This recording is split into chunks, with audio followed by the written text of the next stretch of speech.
लेकिन मूल चीज जो है वो कैसा समाज चाहते थे, क्यों अंतिम समय तक वो संघर्ष करते रहे, वो आज नहीं पढ़ाया जाता है। हम लोग जो उनको याद कर रहे हैं, AIDS हो, AIDY हो, हम लोगों का यह काम है कि नेताजी सुभाष चंद्र बोस के जो विचार है उनको छात्र नौजवानों तक ले जाए। साथ ही साथ आज जिस परिस्थिति में, जिस सामाजिक, आर्थिक, राजनीतिक, सांस्कृतिक माहौल में हम लोग उनको याद कर रहे हैं, उनके जो विचार है वो भी अत्यंत प्रासंगिक है। जैसे आज हम लोग देख रहे हैं समाज के अंदर में सांप्रदायिक तनाव, धर्म के आधार पर जो भेदभाव आज चरम पर है।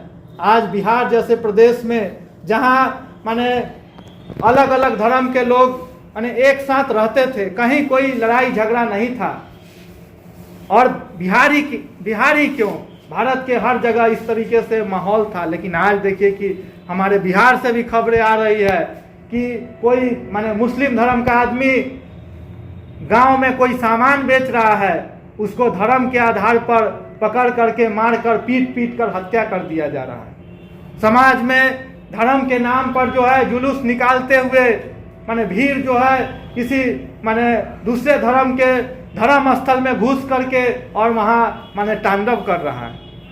लेकिन नेताजी सुभाष चंद्र बोस ने उस समय ही आगाह किया था कि ये जो माने हिंदू मुसलमान ये लोग जो बात करते हैं, हिंदू मुसलमान माने सभी जो है एक हैं और सभी की समस्या एक है। उन्होंने सवाल उठाया था कि जो लोग माने धर्म की बात करते हैं, क्या माने मुस्लिम, सिख, ईसाई ये जो धर्म है उसका जो माने समस्या है उसका किसी एक धर्म का अलग है, दूसरे धर्म का अलग है? नहीं, सभी धर्मों के लिए समस्याएं एक ही है। इसलिए सभी धर्म के लोगों को एक साथ एकजुट होकर के इसका समाधान खोजने की जरूरत है। तो आज जब हम लोग याद कर रहे हैं उनको, तो उनके इस बात से सीख लेनी चाहिए। उन्होंने साफ साफ कहा था कि धर्म व्यक्ति का व्यक्तिगत मामला होना चाहिए। कोई भी व्यक्ति अपने पसंदीदा धर्म को मान सकता है, लेकिन जो शिक्षा, राजनीति, न्याय, कानून व्यवस्था जो चलेगा वो माने विज्ञान और नीति शास्त्र, अर्थशास्त्र के माध्यम से वैज्ञानिक सोच समझ के जरिए चलेगा। लेकिन आज जब हम लोग नेताजी सुभाष चंद्र बोस के इस देश में हम लोग उनको याद कर रहे हैं, तो आज हर जगह पर धर्म को लाया जा रहा है। आज राजनीति के अंदर में जो धर्म लाया जा रहा था, जिसके सख्त विरोधी थे नेताजी सुभाष चंद्र बोस। नेताजी सुभाष चंद्र बोस उस समय जब अंग्रेज का शासन था, तो एक तरफ हिंदू लोगों को और मुस्लिम लोगों को अलग करने के लिए अंग्रेज लोग जो है हिंदू संगठन और मुस्लिम संगठन को बढ़ावा दिया करते थे। उस समय माने हिंदू महासभा, दूसरे तरफ मुस्लिम लीग जो काम कर रहा था उसको अंग्रेज लोग समर्थन करते थे। उसी समय नेताजी सुभाष चंद्र बोस इस विषय पर बोले थे जो आज बहुत जोर जोर से सुनाई दे रहा है कि देश को हिंदू राष्ट्र बनाना चाहिए। वो चीज उस समय भी उठाया जाता था और अंग्रेज लोग उसको सपोर्ट करते थे। उस समय वो साफ साफ बोले कि देश में हिंदू बहुसंख्यक होने के नाते यहाँ पर हिंदू राज्य की गूंज सुनाई पड़ती है। ये सब जो है आलसी विचार है। जो लोग ऐसा बोलते हैं उनको देशद्रोही समझना चाहिए और वैसे लोगों को माने सामाजिक जीवन से निष्कासित कर देना चाहिए। वो इस देश के गद्दार के समान है। उस समय वो बोले थे कि ऐसे लोग के कारण ही समाज में फूट पैदा हो रहा है और अंग्रेज लोगों का शासन मजबूत हो रहा है। उन्होंने साफ साफ कहा था। आज फिर से इस तरीके से हिंदू राष्ट्र और ये सब जो चलाया जा रहा है, निश्चित रूप से अंग्रेज जिस तरीके से यहाँ पर अपना शोषण आधारित व्यवस्था को कायम रखने के लिए माने समाज में फूट पैदा करते थे, आज ठीक उसी तरीके से आज देखिएगा कि सभी को शिक्षा नहीं मिल पा रहा है, सभी को रोजगार नहीं मिल पा रहा है, महंगाई चरम पर पहुंच गया है। माने महिलाओं की जो अस्मत है वो लूटी जा रही है। छोटी छोटी माने बच्चियों से लेकर वृद्ध महिला तक कोई भी सुरक्षित नहीं है। आज भी देखिए अखबार में माने दर्जनों ऐसी घटनाएं आपको मिल जाएंगी। पटना जो हमारे बिहार राज्य का राजधानी है, वहाँ पर कई हॉस्टल में छात्राओं के साथ माने विभिन्न तरह की घटनाएं सामने आई है, उनकी मौत हो जा रही है।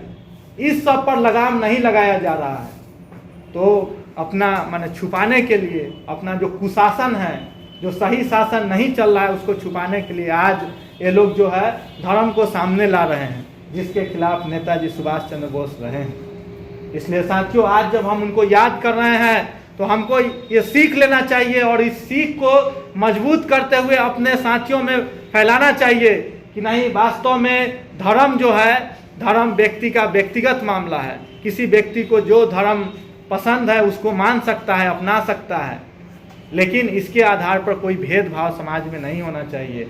राज्य को धर्मनिरपेक्ष होना चाहिए और हमारा जो भारत देश का संविधान भी उसी आधार पर धर्मनिरपेक्षता के सिद्धांत पर चलता है। तो आज हम लोग जब इनको याद कर रहे हैं तो इस सीख को मजबूत करने की ज़रूरत है।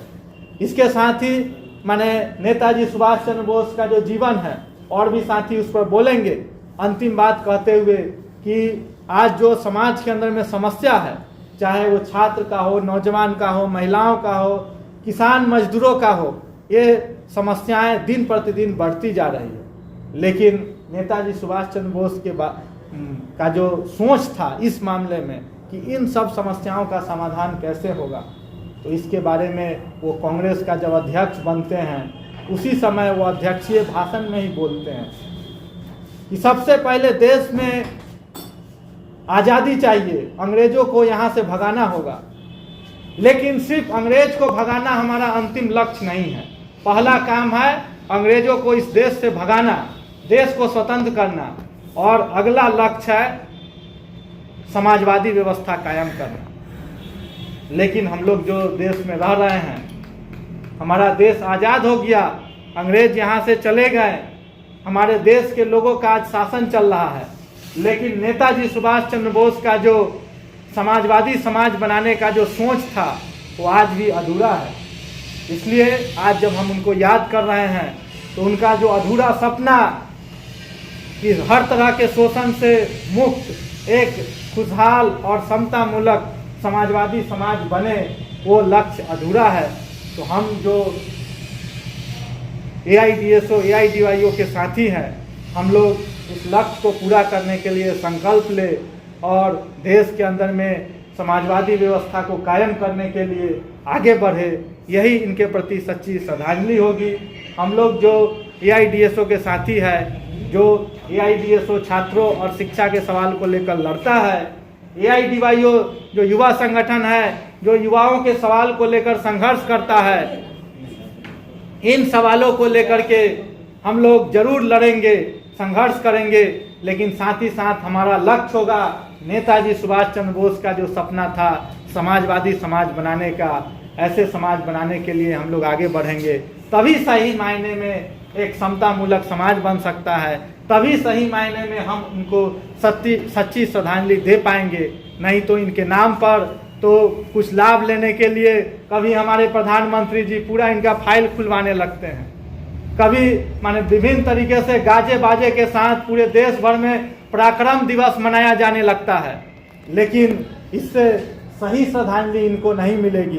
सही श्रद्धांजलि तभी होगी जब हम इनका जो सपना था कि हर तरह के शोषण, दमन, उत्पीड़न से मुक्त समाजवादी समाज बने, वैसे समाज बनाने के दिशा में हम लोग एक कदम भी आगे बढ़ते हैं तो यही इनके प्रति सच्ची श्रद्धांजलि होगी।